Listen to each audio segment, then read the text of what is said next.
Oke, kita mulai. Assalamualaikum warahmatullahi wabarakatuh. Waalaikumsalam.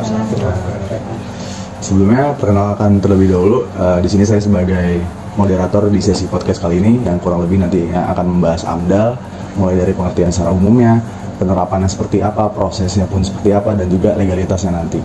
Kemudian akan saya perkenalkan juga anggota-anggota saya. Di sebelah kanan saya ada Angeli, ada Randy, dan di seberang saya ada saudara Akmal dengan saudari Rani. Dan di kesempatan pada kali ini kita kedatangan narasumber dari pihak PJK, Pusat Penelitian Lingkungan Hidup dari IPB. Mungkin dari Bapak Setio bisa perkenalan terlebih dahulu, Pak. Oke, assalamualaikum warahmatullahi wabarakatuh. Waalaikumsalam warahmatullahi wabarakatuh. Terima kasih banyak ini atas undangan untuk diskusi ya sebenarnya ya. Untuk diskusi bagi saya nyebutnya teman-teman aja ya. Biar ini nggak usah kelihatan kita enak nanti dalam diskusinya seperti itu. Ya teman-teman mungkin sebelumnya saya coba perkenalan dulu gitu ya. Karena kalau nggak kenal maka tak sayang kan. Betul. Saya coba sampaikan. Nama saya Setio Pambuti Nugroho dan kebetulan saya bekerja di Pusat Penelitian Lingkungan Hidup yang tadi disampaikan sama Mas Farhan. Kalau lebih spesifiknya di divisi pelayanan jasa konservasi lingkungan, yang mana di sini untuk tupoksi atau lingkup dari kegiatan-kegiatan yang dilakukan banyak yang terkait dengan kajian-kajian lingkungan seperti itu. Dan hal ini kalau kita memfokuskan dalam AMDAL, ya itulah kerjaan kita. Mungkin untuk mulai diskusi yang pertama akan ada pertanyaan terlebih dahulu dari saya. Oke. Mungkin terkait pembahasan AMDAL secara umum, penerapannya, dan terutama untuk peran AMDAL sendiri untuk perusahaan gitu, Pak, secara umum. Oke. Jadi kalau kita bahas terkait dengan AMDAL itu sebenarnya hanya salah satu instrumen atau tools untuk menjaga kelestarian lingkungan seperti itu. Karena selain AMDAL masih banyak lagi gitu ya tools-tools yang lain untuk menjaga kelestarian lingkungan seperti itu. Nah, AMDAL itu sendiri kalau kita fokus ke AMDAL itu sendiri kalau menurut kita peraturan perundangan, kalau yang sekarang itu peraturan pemerintah nomor 22 tahun 2021 tentang penyelenggaraan perlindungan dan pengelolaan lingkungan hidup. Itu pengertian AMDAL adalah kajian, isinya kajian sebenarnya, terkait dengan dampak penting suatu usaha dari rencana usaha atau kegiatan. Ini kuncinya adalah rencana usaha ya. Jadi kalau udah berjalan itu bukan AMDAL lagi kajiannya. Karena ini kita bahas AMDAL, maka kajian dampak itu terhadap rencana usaha atau kegiatan. Dan ini fungsinya tujuannya untuk apa? Untuk pengambil keputusan bagi pembuat kebijakan, apakah ini layak untuk dijalankan usaha ini atau enggak, seperti itu. Jadi kuncinya tahapannya rencana ya. Makanya kan banyak orang yang masih bingung gitu ya. AMDAL itu dikerjakan pada tahap apa sih? Ya memang kalau kita menyusun AMDAL itu barangnya belum ada, tapi rencananya ada. Jadi pelaku usaha itu harus menyiapkan rencana kegiatan usaha yang akan dilaksanakan ke depan. Nah di situ disusunlah AMDAL. Dan AMDAL itu nanti memperkirakan, mengidentifikasi dan memperkirakan dampak-dampak apa, dampak-dampak lingkungan terhadap komponen lingkungan apa yang nanti akan kira-kira akan muncul dari rencana usaha kegiatan seperti itu. Apalagi?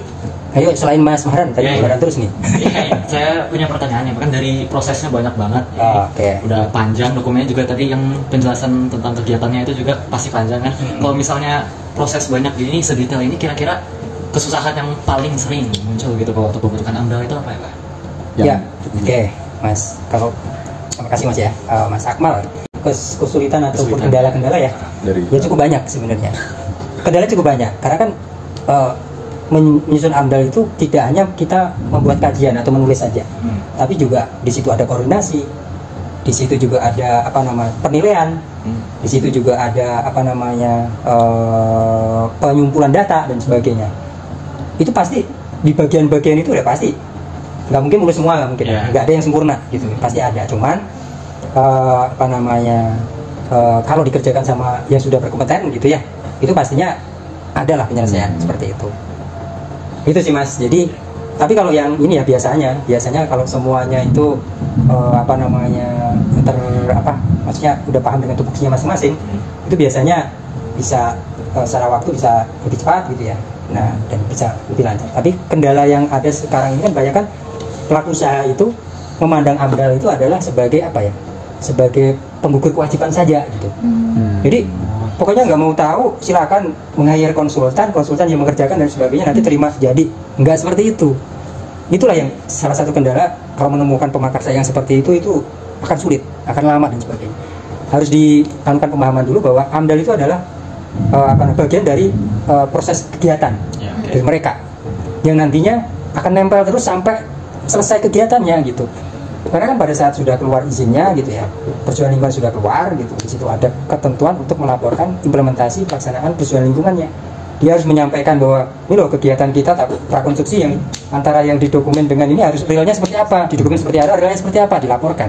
Kemudian ada RK nih, pengelolaannya direncana kayak apa, dipelaksanakan seperti apa, pemantauan direncananya kayak apa, pemantauan di pelaksananya kayak apa, semua dilaporkan, dan itu pun tanggung jawab dari pemakarsa. Seperti itu, tidak sembarangan. Seperti itu. Yuk. Jadi emang masalah utamanya malah muncul dari pelaku kerjanya ini nggak terlalu mementingkan AMDAL. Iya. Oke, berarti untuk pertanyaan pertama mungkin udah kita close dulu. Oke. Kita lanjutkan ke pertanyaan berikutnya. Dari Indri, disilakan. Oke, mungkin kan tadi juga berarti AMDAL itu buat pelaku usaha juga ya Pak. Jadi seperti apa sih Pak tahapan awal yang harus dipersiapkan sama pelaku usaha ini gitu kepada supaya agar mempercepat proses dari PPLH juga gitu Pak? Ya, terima kasih Mbak Anjeli ya. Iya. Nah, sebenarnya tadi sudah saya sampaikan bahwasanya ya memang pemakarsa ini kalau misalkan mau mengajukan persetujuan lingkungan ya, sekarang itu istilahnya bukan izin lingkungan, tapi persetujuan lingkungan, seperti itu ya, harus paham dulu gitu ya, step-step atau tahapan-tahapan yang memang untuk proses ini, prasyarat untuk mengajukan persetujuan lingkungan itu harus paham dulu, seperti itu. Termasuk yang tadi yang saya bilang, rencana kegiatannya itu juga jangan sampai nanti setengah-setengah, harus dipastikan bahwa rencana kegiatan udah oke, seperti itu. Kalaupun yang nggak harus 100% ya, misalkan 80-90% tidak masalah, sambil paralel nanti sambil berproses gitu ya, intinya seperti itu.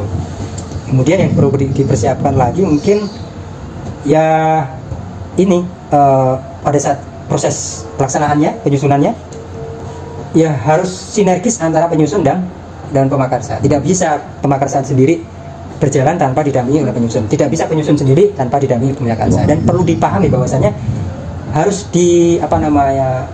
ditekankan bahwa prinsipnya adalah bahwa dokumen ini adalah milik pemakarsa gitu, bukan milik penyusun. Nah, maka dari itu harus pada saat memproses ke pembuat kebijakan gitu ya, misalkan ke Kementerian Lingkungan Hidup atau ke Dinas Lingkungan Hidup, dan penilaiannya kan di situ ya. Nah, itu yang hadir adalah pemakarsa, bukan penyusun. Karena kan yang mengajukan kan siapa? Pemakarsa kan. Dan nanti dokumennya pemakarsa. Makanya hal-hal yang seperti itu sederhana, tapi terkadang muncul di lapangan gitu ya, nggak paham pemakarsa terkait dengan itu, seolah-olah ya itu tadi, apalagi menganggap bahwa hanya penggugur administrasi saja, wah itu bahaya.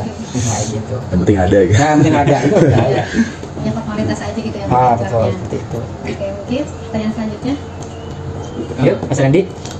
Kan tadi kita udah bahas tentang tahapan-tahapan dari pengajuan AMDAL ya Pak. Ya, nah, kan dari pengalaman Bapak nih, sebuah perusahaan tuh kalau ingin mengajukan AMDAL, ada nggak sih tahapan-tahapan yang memungkinkan sebuah usaha itu buat mencurangi tahapan-tahapan dalam mengajukan AMDAL yang mungkin menjadi celah besar dalam pengajuan AMDAL itu?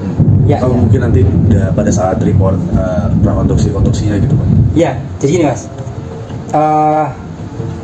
kalau pertanyaannya adalah dia tricky gitu ya, maksudnya mencurangi atau supaya ya penting cepat lolos dan sebagainya, ya kemungkinan tetap ada gitu ya, karena namanya juga ini ya banyak lah sekali yang itu. Cuman nanti yang rugi adalah dari pemakarsa itu sendiri, kan itu dilakukan pengawasan, pelaporan, pengawasan dan sebagainya, dan itu tidak hanya ini instansi-instansi yang terkait yang nanti akan menerima laporan itu, seperti itu. Makanya akan rugi sekali pada saat pemakarsa melakukan hal-hal yang tadi yang curang dan sebagainya, karena akan ketahuan juga nantinya. Seperti itu, nggak mungkin kan di lapangan udah pasti di itu akan kelihatan misalkan dalam pemantauan udara, ternyata apa yang dilakukan pengelolaannya seperti apa, pemantauannya ternyata jauh gitu ya. Berarti ini bagaimana pengelolaannya? Ternyata tidak dilakukan pengelolaan yang sesuai dengan sesuai dengan ketentuan di dalam dokumen, atau ternyata cara kegiatannya berbeda yang dilakukan di dokumen, seperti itu akan ketahuan. Jadi sebenarnya AMDAL ini harus dipahami oleh banyak pihak bahwasanya kita sama-sama komitmen untuk menjaga kelestarian lingkungan. Makanya jangan sampai nanti ada kecurangan-kecurangan di situ. Jadi walaupun di awal si pelaku usaha ini mencoba mengurangi, pasti kedepannya bakal tetap ketahuan seperti itu. Makanya kan kita selalu tekankan, kalau kita sebagai penyusun yang membantu menyusun, ya kita selalu tekankan, nggak mau kita misalkan menyusun dokumennya kemudian pemakarsa nggak baca, nggak mau. Kami pengen kita nyusun, pemakarsa juga ikut andil, tapi tidak baca dan sebagainya. Diskusinya di situlah dimatangkan. Jadi prosesnya benar-benar transparan. Iya, betul seperti itu. Ya, gitu. Mungkin ada pertanyaan. Ada lagi? Mungkin untuk pertanyaan saya itu lebih ke pengalaman Bapak sendiri. Oke. Dalam karir Bapak sudah berapa lama sih Bapak menekuni dalam bidang AMDAL ini sendiri? Oke. Mbak Rani ya? Ya, makasih Mbak.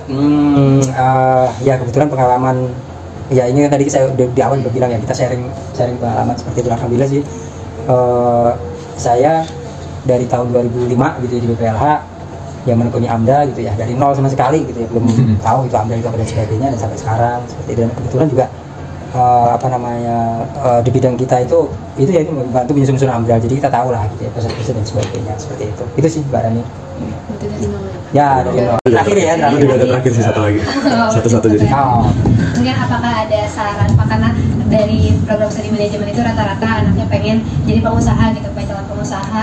Jadi apakah dari Bapak sendiri ada saran gitu sebagai kita calon pengusaha ini untuk membangun usaha yang lebih peduli terhadap lingkungan gitu, selain tadi kan disebutin kalau kita harus punya AMDAL gitu. Iya, gitu.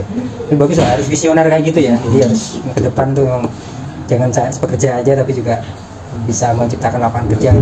Cuman ya kalau pesan saya itu tadi, kita jangan menganggap bahwa bahwa yang kayak instrumen lingkungan itu dianggap sebagai cost, tapi dianggap bahwa itu adalah sebagai bagian dari kewajiban di proses yang mana justru malah nanti akan menguntungkan bagi pelaksanaan kegiatan seperti itu. Imbal ke kita ya? Iya, imbalnya ke kita, imbal baliknya yang positif ke pelaku usaha, seperti itu. Insya Allah kalau misalkan melakukan kegiatan dengan baik dan sebagainya, sebenarnya nggak akan terjadi dampak lingkungan yang mana nanti dampaknya akan besar lah. Oke. Mungkin untuk sesi diskusi atau acara podcast pada sesi kali ini mungkin sudah kita cukupi terlebih dahulu. Sebelumnya terima kasih kepada Bapak Setio sudah menemani kami sebagai narasumber yang inspiratif dan informatif. Terima kasih juga teman-teman yang sudah hadir, sudah menanyakan pertanyaan. Mungkin untuk sesi kali ini saya tutup terlebih dahulu. Saya akhiri. Wassalamualaikum warahmatullahi wabarakatuh. Waalaikumsalam warahmatullahi wabarakatuh. Terima kasih Pak. Sukses ya. Amin. Sukses juga Pak.